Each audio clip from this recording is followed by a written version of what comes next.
Hi, I'm Monica. Hi, I'm Pawan. And today we're going to talk about the fact that fitness is a lifelong journey. And how in our middle age, the goalpost has shifted from peak fitness to staying uninjured so we can carry on. That's right. Most of us, we tend to construct a fitness journey along the pillars of either cardiovascular fitness or strength training. There are a few less recognized pillars as well. But today we're going to primarily talk about these two pillars, the importance of both, and primarily, I think the most important lesson is consistency trumps over intensity 7 days a week. Very nice. And of course, we're going to be talking about our trademarked charlatan scale. Psst. The clue is experts, not influencers. I like that. Psst. We are going to talk about the body mind connection and how deeply powerful it is, and also how beautiful it is in its simplicity. And finally, we'll bust some myths such as if I have a six pack, I must be fit. If you're interested, join us in our jaunt as we saunter past blood, sweat, and fears,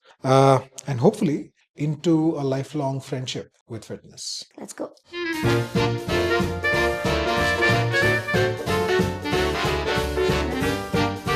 What is your fitness regime, Stacey? It is morning. I will take Karela juice on empty stomach. Then I will go to pork. In pork, I will try glory like this. Then I will do Walking. like this. Then go back home, have cold bath. That is that. Yes, Rajini. So obviously we went off into Danish state land, as it were. Land best occupied by Danish state. Land best occupied by Danish state. I think we really made a hash of that. Yeah, know what I mean.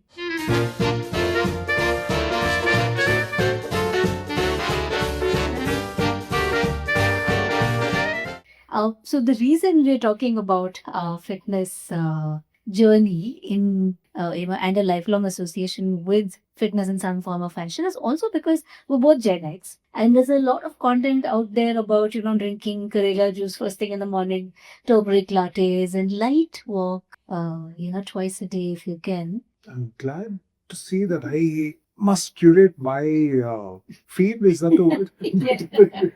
Well, I mean, I'm not saying I get about that feed, but I'm just saying that I think a lot of this content is possibly being made by 20, 30 somethings who think all these 40, 50-year-olds are, tottering old dears with one foot of the grave, and therefore maybe a good reason to A, set the record straight, and B, talk about what does it look like to have had a full career. And both of us started off early days of India Inc. in the private sector really kind of taking off sort of stage, and that has meant a lot of uncharted territory, and along with that to also maintain our sort of fitness journeys, and that's the reason we're talking about it. You think might add value to people who, I don't know, you think might bust some myths? For sure.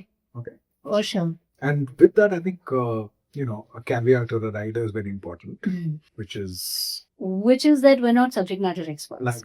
like We are not, and add to the list, we are not pro athletes, possibly not even amateur athlete for me for sure. We are not medical professionals, strength and conditioning coaches, physiotherapists. yeah, we're not any of these things. We have no certifications. What we do have, I think, is a lifelong affection and association with doing our best to stay as fit as possible given circumstances. Yeah, so this is a practitioner's sort of perspective, Well articulated. and not that of a subject matter expert. Nicely said. And I thought the reason why the practitioner's perspective is also important is because we, the thing that you don't hear often enough about is the struggles and the number of times you get derailed before you actually find your way back onto the path. And that's the perspective that we'll bring in.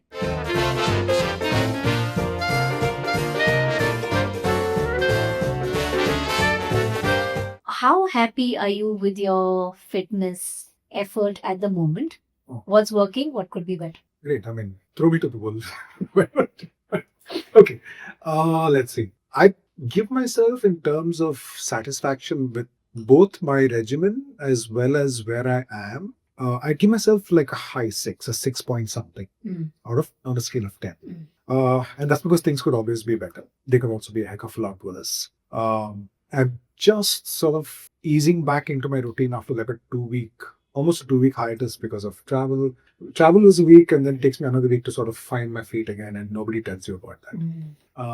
But I think what I'm happy with is the consistency, right? So I realize that there's going to be, a large blank space in the middle, and I make my peace with it, and I come back, and I don't aim to get back on the wheel at the exact same spot that I quit it at. So I aim to get back on it lower down and not set myself up for this point. But to answer your question, regimen, I give myself a 6. I think I could be doing a little more cardio. Fitness, again, broadly a 6 something. What do you say? I'm going to say a 5. I'm coming off 7 years of bad luck thanks to a really nasty bout of Did you make a mirror? close viral arthritis. So where I am at now is I'm able to sustain 40 odd minutes of cycling. So that's the cardio effort. I walk daily, couple of times at least. 2 to 3 days of strength and conditioning. And this is month 13 of strength and conditioning effort being ongoing in some form or fashion, I'm going to say. And all of this is contributing to other things, right? So sleeping better, eating better, and so on. So there's been a drastic tick in just overall quality of life for me, and feeling stronger, feeling capable, feeling like it's not a struggle anymore to kind of get myself off of the ground without putting my hands down. And that's been the journey, right? Just literally teaching myself to walk, again, sort of thing. So I'm at a 5 largely because I can see the path ahead. Yeah. Right. And a couple of interesting things you brought up there, right? One was nutrition, what you're eating, and the other being sleep. And how have these contributed to how you're feeling about your where you are at? So I think the exercise routine has allowed both of these to get better. I think I'm sleeping better because I'm working out a lot more, so there's a greater energy expenditure. So I'm more tired. I'm sleeping better, and it's also because I'm getting my positivity high from the exercise. I don't need the fries anymore. Right? There's no need. It's not like I'm putting a lot of willpower into saying no fries. No, I mean, very naturally not going there, which is the only way this will sustain. So, yeah. So really, I'm sorry, wait. Yeah. So really what you're saying is that you haven't waited for things to hit some kind of ephemeral and non-existent point of perfection to get your nutrition and sleep under control, right? You've taken action, and the actions created its own momentum and affected these two positively. Absolutely. And that's good takeaway for me, right? Yeah. So, yeah. Yeah.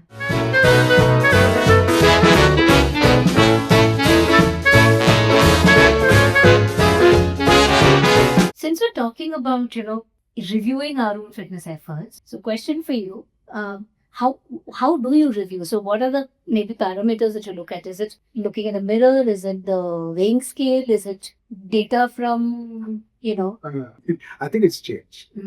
I know it's changed. I used to be fairly data oriented about this whole thing. So, I've had a succession of Garmin's over the years, heart rate monitors, look at data, etc., etc. But I find now that, and I'm not the only one to say this, I don't think, data can spook you as much as it can affect. Yeah. And, so for example, if you look at the data and if it's off on a particular day, it's very easy to drive yourself into this black hole of despair that you're not up where you want to be. Yeah. And so for me, I find that consistency is a lot more important than performing at an increasingly high level day after day, which is really not possible anyway. And so I backed off from the data. I go by feel, which is really a couple of things, laughable as it might be.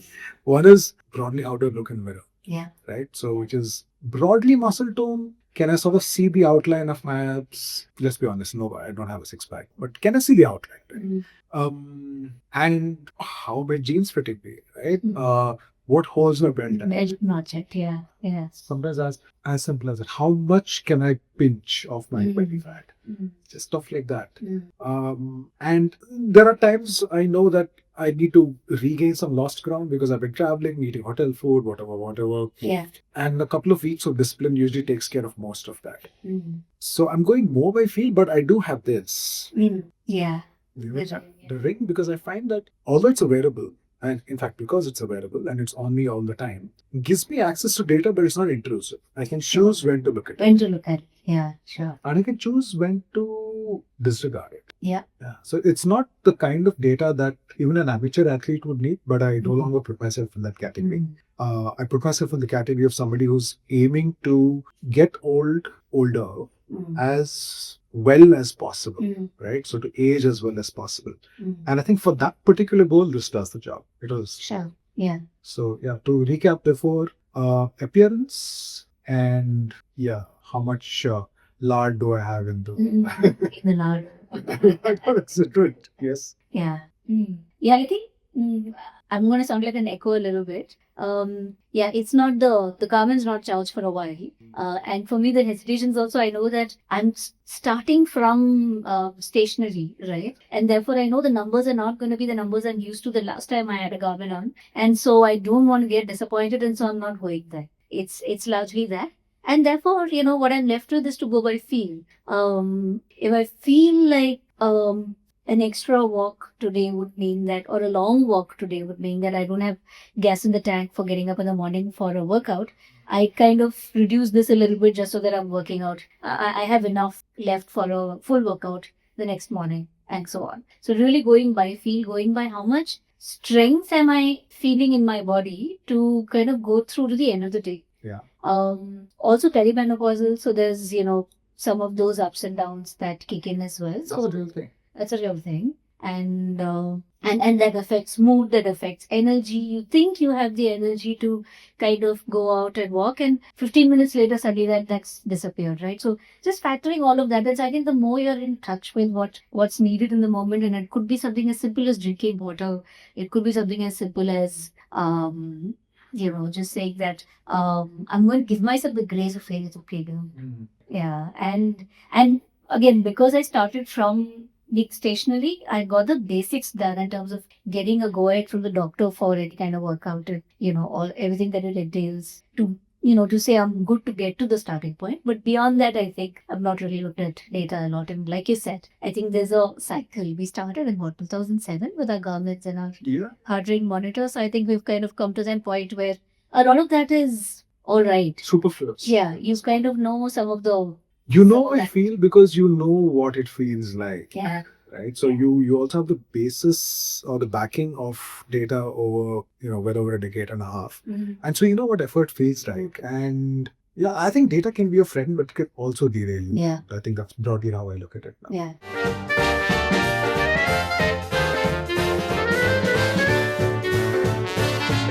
Since we both sounded like such sages, I think a retrospective is maybe in order to just look at what was your fitness journey like when you were a child, teenager, 20s, 30s, and what's gotten you here. Do you have the rest of the day?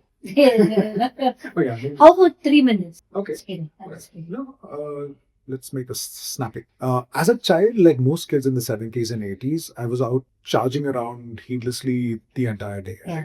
My parents were super permissive that way. So the yard of the house was constantly being dug up to be a cricket pitch, a hockey pitch, repurposed sort of BMX track for bicycles, what have you. Nice. In middle school, I realized that I have a talent for sprinting and throwing, and I pursued that for a very long, well, not a very long time, for some years. Also went through a competitive swimming phase, which I gave up for athletics. Took up powerlifting for a few years, which although I gave up once I started working, so it was only a few years long, I realize has held me in good stead for the rest of my life. Just that lifting journey, knowing what good form is, knowing how it's important, why it's important. Once work started, then obviously, the sports side of things died down and it became a lot more functional. So I'd go to the gym a few days a week, run a couple of days a week, lift 2 or 3 days a week. Once I had my daughter, the first few years were just full-time diet, not sleeping very well, etc., etc. Put on the, put on pounds. Restarted running, gone back into decent state of fitness. And I think for the longest time, it was just go to the gym, get on the treadmill for 15-20 minutes, lift some weights, come back, shower, head to work. Then my 40s, it was competitive cycling because I set up, as you know, a cycling business, which I still love. And although I sold it, I still love it. So I was really trying very hard to be a very inside of my age category and sort of station in life, as it were. to be a good competitive cyclist, Mm. right? And I really love time trial. And then I realized that just the fact that I'm a fundamentally heavy set bloke puts me on the back foot as far as competitive cycling is concerned. Right. It's part of it. So the lighter you are and the more sort of wattage you can put out, the better for you. I went through more than a couple of years of really castigating myself Yeah. for not being able to lose those final couple of kgs. And then I realized that this was the wrong track, wasn't doing my long-term health any good. And so I completely backed off from the gas pedal. And now it's just about a combination of things, right? So now it's about walk every day, maybe multiple times a day, strength train a couple of days a week, do active cardio once or twice a week, and motorcycle on Saturdays. So that's really, every day has got something in it. Something in it, yeah. So I'm aiming really for consistency over intensity. Mm. And a variety. Consistency and a variety over Yeah. intensity. Long-winded answer. Yeah. If you can also go back a little bit and talk through, travel in your 30s or the rigors of entrepreneurship in your 40s, and how do you work through that? I remember, especially with travel, you've said things like, I used to carry a skipping rope and pack that into the and just kind of pull that in. So for years, I don't know, 6-7 years or more, I'd carry a skipping rope. I'd go down to the hotel parking lot and I'd skip, and then I'd come back up and do some push-ups or some assorted calisthenics and stuff. So that was travel. Running my own business, well, because it is a business that was about bicycles, it is easier to make riding part of the agenda. But it was a very monocular look at fitness, right? Because it was just bicycling. Yeah. And the one thing I sort of pride myself on, though, in that time was, I think, being one of the first people to say, look, this isn't healthy to do just the cycling bit. Have you ever thought about just the fact that if you need to move house, you need to carry boxes? Right. So where's that functional strength coming from? And at that time, I remember being laughed at, but that's become a bit That's become norm now. the norm now, right? So I'm glad to see that a lot of people I used to ride with Correct. have embraced Yeah. strength training as well. Yeah, that needle is very clearly moved in for the better. That's wonderful. Yeah. 100%. Yeah. 100%. Yeah. We'll come back a little to what's changed in the 40s. I think maybe, let me do that same sort of walk back down memory lane. Not very different from you in terms of just I think the pattern. So for me, it was always dance. I started dancing at 5. At 15, I was pro. So that meant discipline along a specific axis, which is that these are the exercises that you do. So it sort of molds your body in specific ways. And these are, growing muscles. So there's very clearly a lot of strength, a ton of core strength. There's a lot of flexibility. And very weirdly, there's a memory and, choreography angle. So even now when I strength train, for example, I just love the idea of doing this after that. There's almost a choreography angle to, that routine. And that's comforting. And that makes it easy to remember, I'm guessing, right? The Yeah. order in which you want to approach things. Yeah. Okay. And a lot of focus on form, right? So that was early years. And then once I started working, I suppose all that went straight out the window. And then it was just long hours. I And, would bookmark that and say we're going to come back to that yeah. for younger people that are Right. Yeah. It's such a struggle, right? You can't, and in the early 2000s, you couldn't say that I need, time off to go work out and stuff. I remember early couple of organizations, a gym membership was a senior management perk, right? You'd get a membership into the tech park in Bangalore at 2 tech parks back then, right? And that was a luxury of sorts. So there's no chance you were given any buff, right? So through most of my 20s, I think the only exercising I did is hit a club on a weekend with friends and dance for like 5-6 hours. And very often you wouldn't get an auto at 3 in the morning, so you walk back home. Notice my non-judgmental face. Right. I cannot, fathom at all any judgment here. Not at all. None. Right. So, and then I think at 29, 30 started running and cycling, and that did change. I think the trajectory put fitness back very consciously, very intentionally back onto the list of things to do. And most of my 40s again got derailed because of the viral arthritis, but that notwithstanding, I think it was always a track at the back of your head saying, this is missing. Is it fair to say that something becomes important when you feel it slipping off? Oh boy. Oh yeah. For me also, I think it very conclusively allowed the running or cycling or any of those things which had become part of identity, right? And then also we started some of those movements, right? Very, very early in the endurance running foot race sort of world. Yeah. I was we And- started them, but we definitely early adopters. I mean, I also worked with a parent company of Runners for Life and edited their magazine and all. So, so you really feel like, this is my thing, and, therefore I am runner.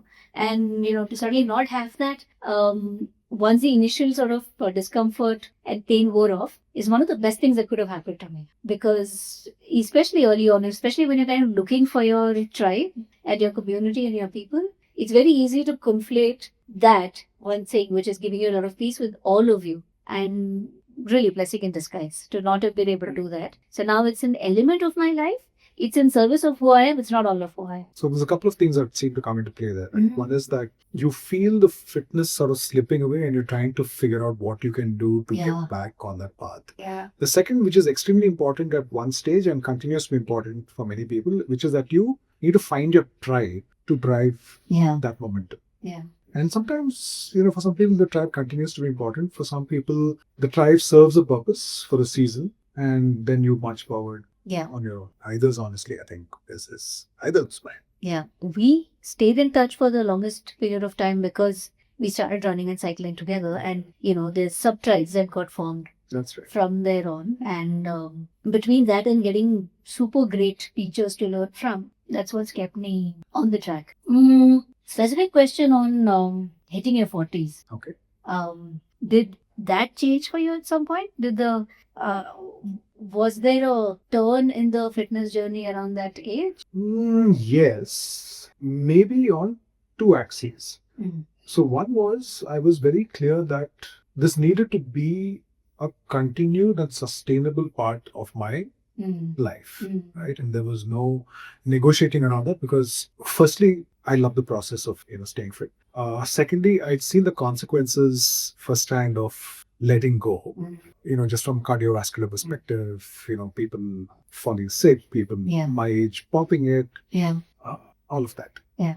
And so these are from the axes of continuity. The third axis really was recovery. And recovery, you realize at some point in your 40s, isn't what it used to be. You're no longer able to just get up with a few hours of sleep and go and Yeah. slam weights around at the gym or Mm. get out of track or the road, Yeah. whatever it might be. Yeah. And therefore, you realize that there are other aspects of your life, which you alluded to earlier, the nutrition part of it, the sleep part of it, that also need to slot into place for you to enjoy the fruits of staying fit. Sure. So that changed in your Mm. 40s, which is I didn't expect that this was going to be something that would self-sustain if I didn't put the effort into making the boundary conditions for it right. Right. Yeah. Yeah. Thanks for talking through that. So the reason we're focusing on the what changes in your 40s is from a practitioner's perspective, there's very little conversation on that out there, right?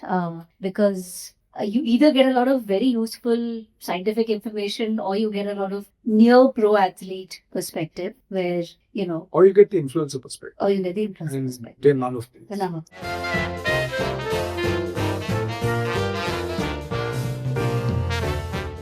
So what does your investment into fitness look like now? Like this could be across the axes of time, money, commute time, or variety, or all of the above. Okay, let's go with the easier measured ones first, right? So, time. Mm. Because for me, that's more valuable than mine. Mm. It's about an hour and a half, 4 to 5 days a week, which includes warming up, the exercise itself, cooling down, and breath work, right? So that's what, 4 into 1.5, about 7 hours a week. That doesn't include my motorcycling because that's a whole different animal by itself. As regards money, and most of this I do in and around home, right? Because I'm home gym, which brings me to the money aspect of it. So the way I sort of changed how I look at this is, I no longer, and this is I'm not advocating this necessarily, but because I know enough about strength training to know largely that whether I'm doing it right or not, I have a sort of, well, not a great home gym, but I have a home gym, right? Which is, I have standalone free weights, I have maces, clubs, kettlebells, and I use a combination of those depending on what I feel like doing. Which means really that from a monetary perspective, my investment was pretty much a over 2 or 3 occasions an upfront capital investment into the equipment. It wasn't much.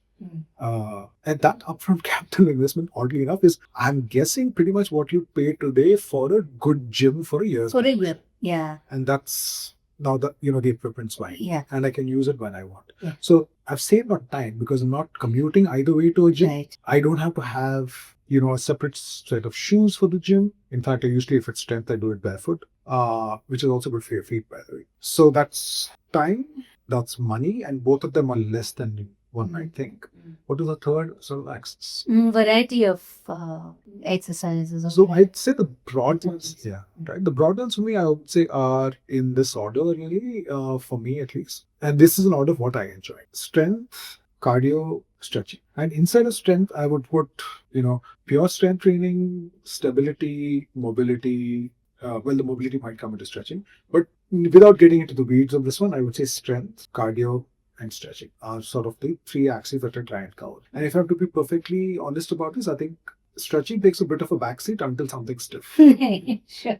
There's also physiotherapy, which is very much an SOS, when I need it basis. And I'm super privileged that I have an excellent physiotherapist, thank you, Stephen, who's time after time just sorted out something or the other. That's the other thing, right? I think if you're going to be consistent in this, you will occasionally have a body breakdown on you, and you need to figure out what you do in those situations. Right. And what you do in the situation, that could be physiotherapy, SOS, that could be an ortho maybe, and therefore just knowing who. And luckily, both of us have been in town for long enough that you know people, you sort of know who to go to, and that trust isn't a problem. No. In fact, the number of good friends, well, I don't have very many good friends, but there's a few good friends who've had a problem and I said, hey, you know what, go to Stephen. Yeah. And, they responded with, dude, thank you, man. That, saved my life.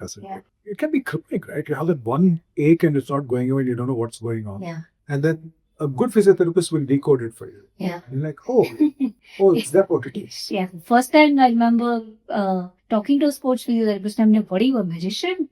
Yeah, there's actually a sports physiotherapist before the civil became fashionable. Yeah. And I think you recommended this to me way back in 2008 or 2009, who pretty much saved me from going in for an operation that was completely unnecessary.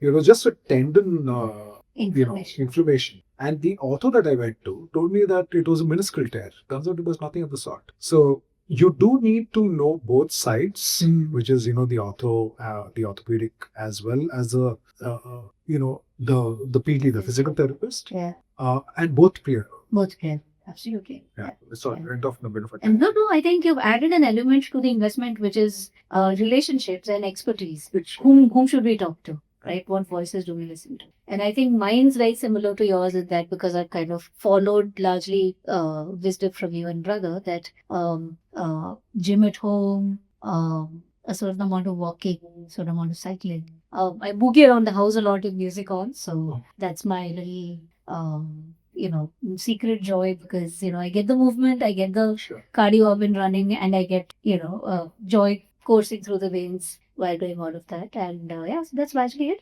And like you said, just good people to listen to, whether it's with Arjun. I remember my yoga really took a sharp turn to a lot of really valuable input, both in terms of breath work as well as in terms of how do you kind of figure out a routine for yourself right through the week. So and you had done yoga before that without, I'm guessing, quite the same level of fulfillment, right? No. Yeah, that is game changer for me. Yeah. So finding the right voice to listen to can really, really gun things around.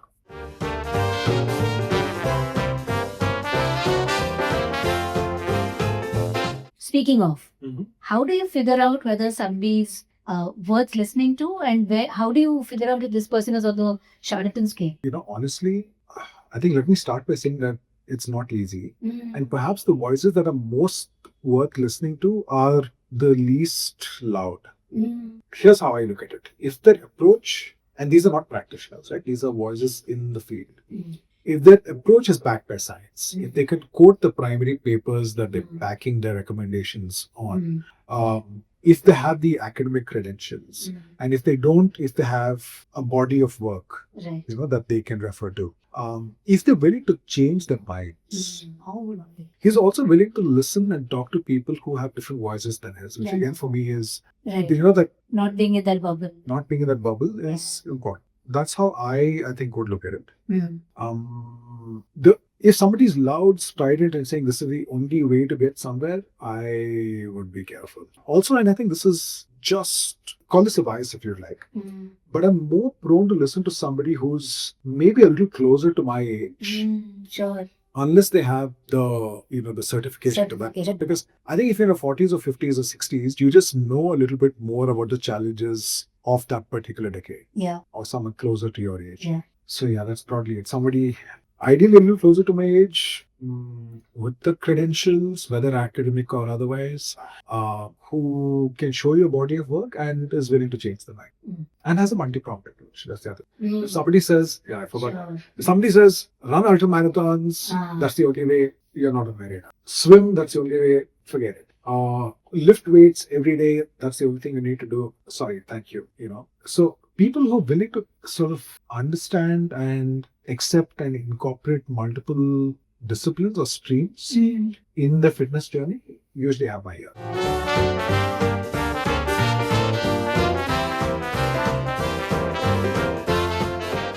Are you up for a round of myth busting? Okay, let's go. Statement. Tell me if you think it's a myth or not. Are we going to read sports? Yeah. Okay. Yeah. Okay.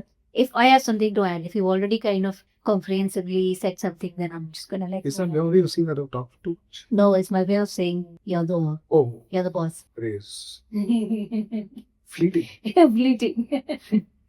So, statement. If I'm feeling low energy, I need to get myself to an optimal level to then start to work out. Do you mean on a particular day, or are you talking? No, like in life. Like I need to get to a certain level to then start to go to the gym or go to the yoga studio. I think that's the biggest pitfall we fall into, right? Just, I'm going to get to a good place in my head and then I'll start. It's actually the other way around. Action, in fact, breeds the right mindset. Yeah.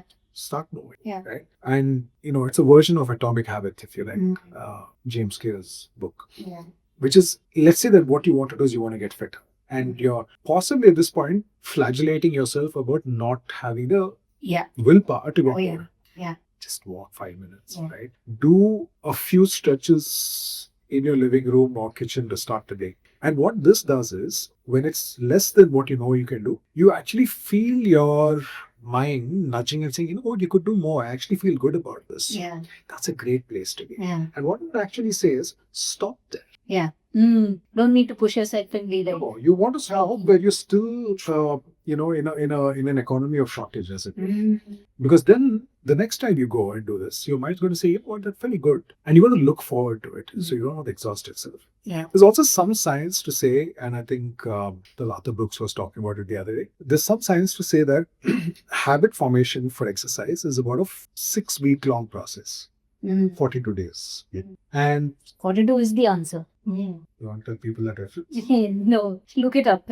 Oh, so 42 is the answer to life, the universe, and everything according to Douglas Adams. I've given enough to go on. This is for people who already are fans. So Yeah, absolutely. So 7 weeks. And 7 weeks of just doing enough to want you to keep doing more. yeah. It'll feel like nothing, but the cumulative gains, I promise you, are important. And that sets you up. Trying to do too much, conversely, is actually a bad idea. You're either going to get injured or tell yourself that you don't have the time or the willpower or the energy. So actually do less than you think you need to do, but keep it consistent. So don't fall prey to all or nothing thinking. Right? That's such a fallacy. Yeah, spicy. Yeah. So that automatically takes me to the next one, which is optimization in fitness, or optimization being a great goal to aspire. Not unless you're an athlete. Right. Like, I don't even understand why that would be important. Because again, the problem with optimization, and very similar to what we just talked about, right? The problem with optimization is all or nothing thinking. Yeah. Now, I remember when optimization on marginal gains became a thing with Team Sky professional cycling, right? A decade and a half ago? Yeah. Right. Something like that. And that's, it's absolutely a thing if what you're looking for is how to get that split second lead over your competitor, your opponent. But for those of us who are just aiming to do the best we can and, aiming for health span, optimization really doesn't matter very much. Mm. Is your equipment the absolute best it can be? Who cares? Mm. Right? The answer should be, is it usable? Is it Yeah. affordable? Yeah. Can I use it? Mm. The equipment you have and the routine you can do Mm. are the best ones you can have. Mm. The absolute best equipment that's in a gym an hour away from you Mm. is completely useless to you. Yeah. So optimization in my mind it's a trap that we set for ourselves. Mm. How about this one then? Okay. If I look thin, I must be fit. Necessary. Mm. Not at all necessary, right? Because some amount of that is genetics, some amount of that is just how high is your, basal metabolic rate, Mm. how quickly do you burn calories, Mm. where do you carry weight. So you can have reasonably chunky people who are actually surprisingly fit. Mm. And I'm measuring fit along two axes, right? There is the cardiovascular scale and there is the ability to lift weights off the floor Mm. scale. Mm. Just being skinny is no Mm. character of this. Just as carrying a few pounds or kgs more than you should Mm. does not automatically relegate you to the bin of unfit. It's too late for me to start because I've been sedentary all my life and I'm in my 30s or in my 40s. Actually, the other way around. So, what all the science tells us, and again, we speak as practitioners, Mm. not scientists, but what all the science of I've accessed says Mm. is that the gains that you make if you've been sedentary are actually greater on a percentage scale Sure. than they are if you've been a lifelong practitioner of some form of fitness. So if, let's say, I at this point start picking up a few more kgs off the floor and throwing them out, my marginal gains far lower than they would be for somebody who's done nothing. Starting off. Yeah. In fact, there have been studies conducted, and I think in Australia, in the UK, and perhaps large parts of the Western world, where they've taken groups of people in the 70s and 80s and they divided them into a control group, right? Sure. And a study group. And what they found is that people who started from a base of almost zero activity have shown massive improvements in muscle tone, cardiovascular fitness, sleep scores, you Sure. name it. Mm. So it's absolutely not Yes, late. yes. It's never too late. In fact, I would say that the older you're getting, the more imperative it is to get started with some effort to stay fit. Mm. And the tragedy is, in fact, that as people get older, they tend to ease off on it, which Yeah. is really sad. Yeah. Last couple of myths. Mental health is a millennial or Gen Z construct. We just stuff it out. What right? Utter nonsense. Yeah. No, mental health is a very real concern. Yeah. And again, we are no authorities on this. But if you think back, right, I'm just saying empirically, if you think about yourself and people you've known, and I do the same with myself, you know there have been times in your life when you and people you know have been in a really dark place in their head. Yeah. And we've come through, I think, largely through a combination of a support system and just perhaps blind luck. Yeah. Does it have to be that hard for everybody? It shouldn't be. Yeah. It's a very hard world out there. Yeah. To say that mental health is some kind of a new age construct is, I think, as disingenuous as it is inaccurate. Yeah.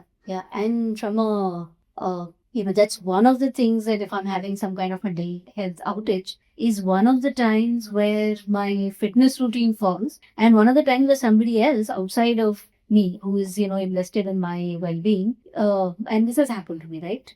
Either you, my brother, a bunch of other people were like, come on, let's go do this and just get me out of the house and then I'm all right. Yeah. So to believe that, this is a young person thing. You just kind of play the rocky tune and then run upstairs is a little black. Let's paraphrase that really quickly, right? Mm-hmm. Which is that if you're feeling really terrible about yourself, if you can muster up the energy to get moving, you will find that that has its own positive momentum. Mm. I'm not for a moment saying that there are people No. who can't, but I would say the muscle through it, part of it is important when it comes to getting moving. Mm. And that really usually pays off very positive dividends. Yeah. Focusing on the effort, whatever or however small that might be. Trying not to curl up into a ball and understanding that physical effort is good for you. Sunlight is good for you. Sweat is good for you. Knowing that your muscles work in the way they were designed is good for you. Mm. Mm. That mind-body connection is so overlooked. Right? Yeah. So use the body to kickstart the mind. Last myth, the element of social well-being or social element of fitness is only relevant for extroverts. Both of us are card-carrying introverts. So... How about you? You take that question. Sure. First. Sure. Yeah. So, I think all that, I'm not one of those people who will be like every Sunday run club, we go and kind of turn up and run with them. Been there.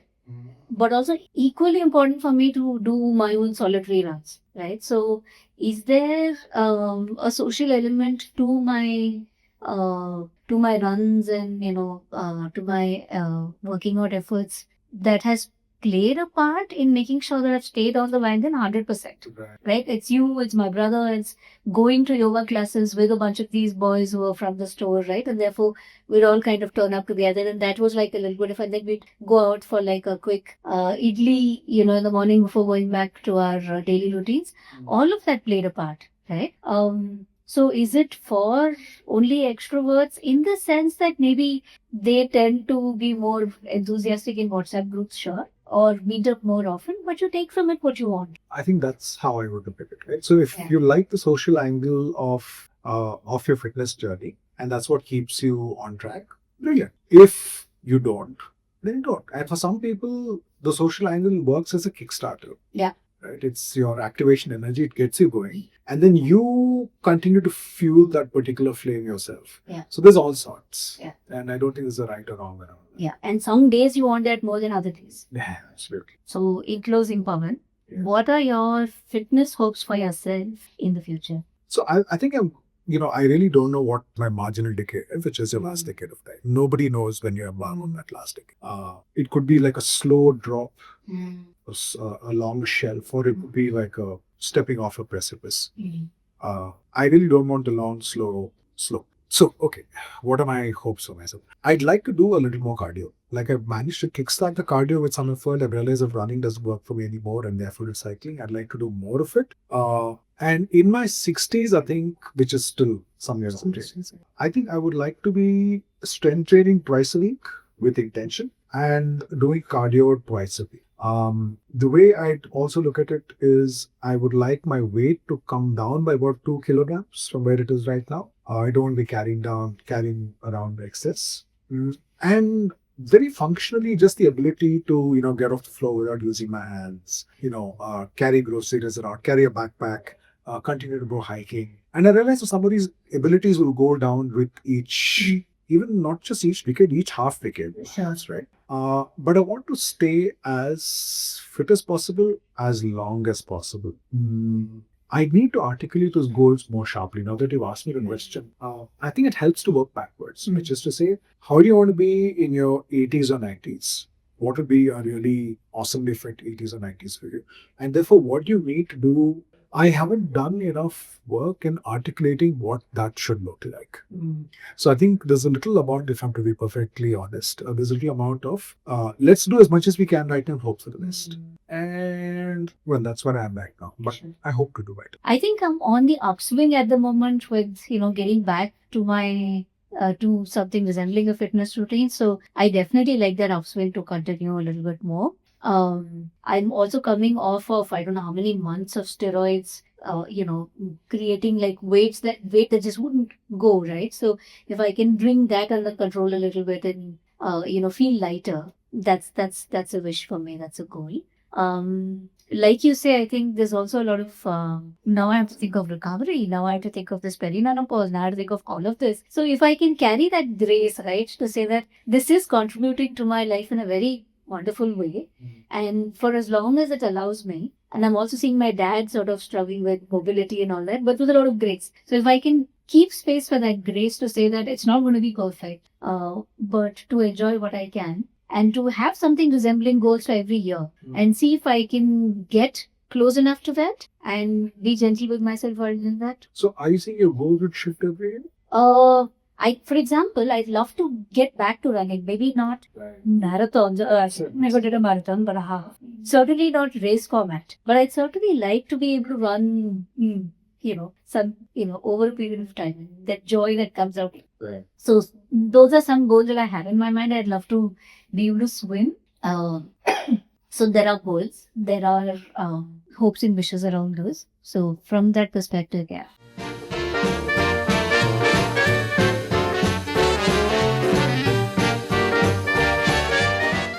Monica and I thought we'd end with a short summary of the critical points that we discussed this morning. And with that, to lead off, I hand over to Moni. So the reason we thought we should have this conversation is so that there is a practitioner's perspective, which is not like you said, influencers or pro athletes or anybody who's a subject matter expert, but two Gen X urban professionals with the same challenges that most everybody has. There is not enough time, there's not enough energy, there's maybe not enough expertise. We have particular challenges to us. Commute is always a pain. Air quality is something to think about, right? And therefore, given all these constraints, how do you structure an ongoing relationship with fitness? So, what are the big things we need to think about? It's going to change. And you said it a while ago, every half a decade, maybe it's going to change. So you're not going to have the same abilities, maybe the same markers of fitness, and therefore maybe review, revise, stay on the way. Yeah. Yes. Consistency over intensity every day. And be kind to yourself, right? Do not expect to be the same animal that you were in your 20s, let's say. It's never too late to start or restart. Yes. In fact, the delta in terms of gains, oddly enough, and it seems unfair, is actually greater if you've been largely sedentary. So, yes, you do need a doctor sign off if you've been sedentary to restart. But once you get that, you will find a huge boost in your sense of well-being. Yeah. Never too late. Never too late. Watch out for all or nothing thinking. So to not say that if conditions are not perfect, I'm not going to start. I only have half an hour, I can't go to the gym. So just watch out for wherever that sort of perfectionist trap. Yes. Do what you can with the resources and time that you have. Yeah. And also, there's value in gauging your own fitness and keep looking at, and in whatever form that takes. It could be looking at data, it could be looking at the scale, it could be looking at the mirror, it could be going by feel. And all of these things have their own merits. Yeah. And demerits. Absolutely. Yeah. So. Yeah, and we busted a bunch of myths. Yeah. Right at the end of the long form discussion that we had. So please look at that as well. And all the very best for your fitness from two slightly overweight, all the time tired, but very keen practitioners of fitness. Thank you. Thank you.